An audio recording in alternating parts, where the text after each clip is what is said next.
President Trump called it a renaissance for conservative values during a passionate address at the annual Values Voters Summit in Washington today.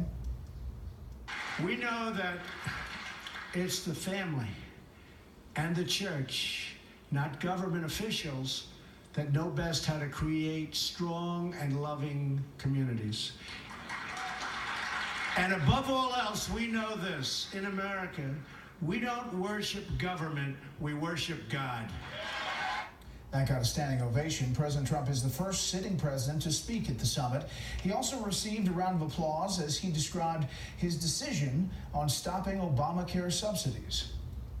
We are really working very hard, and hopefully Congress will come through. You saw what we did yesterday with respect to health care. It's step by step by step. We're taking a little different route than we had hoped, because getting Congress, they forgot what their pledges were. So we're going a little different route. But you know what? In the end, it's going to be just as effective, and maybe it'll even be better. So can the president stop Obamacare subsidies? Jonathan Turley is constitutional attorney and law professor, joins me now for some analysis. Thanks for being here. Thanks. You were also the lead counsel for the U.S. House of Representatives in the challenge to the actions by the Obama administration to set up these subsidies in a court case that ended in victory. That's right. So this is a constitutional move. It is. The original order that has just been rescinded was unconstitutional by finding of a federal court. The court found it not only violated Article 1 of the Constitution, it violated the health care law itself, because Congress had the ability to grant subsidies under the federal law, but had chosen not to. In fact, the administration had come to Congress and asked for this money, and Congress said no. And then the president said, all right, I'll just order it directly from the Treasury. Well, you can't do that. I mean, the defining power of Congress is the power of the purse. And the federal judge issued an historic ruling and said, this is wrong. You can't violate the Constitution, no matter what your motivations are, no matter what you're complaining about with Congress. You have to play within the rules of the Constitution. So obviously there's a lot of pushback to that. Democrats, including one who was a part of the leadership during the setup of the law, who is now the California Attorney General, Xavier Becerra, said this today. The Trump administration is deciding not to follow the law.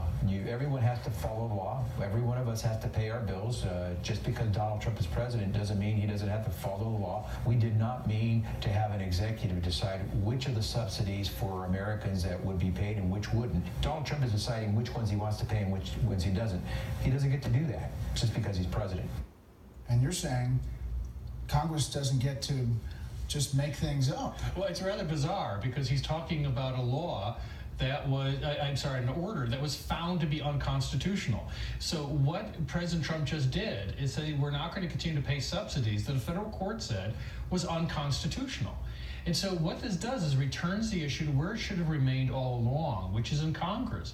You know, we don't have a lot of options in a democratic process. You can compromise and convince people in Congress, or you could try to change Congress, but you can't circumvent Congress. You can't just order the Treasury to release billions of dollars without an appropriation of Congress. So what are these attorneys general like Becerra, and the map includes 18 states and the District of Columbia? What are they, what grounds are they using to sue the administration over this decision to stop subsidies? I expect they're going to try to relitigate what we litigated earlier in the Price case. Which you welcome. Which, frankly, I would welcome, because I think it'll amplify the victory we had before. But unfortunately, this is a sort of perpetual litigation machine that we've seen, where every move ends up in court. There's this cathartic reaction to go to court. I think that what these attorneys have to think about is how bad cases can make bad law for them.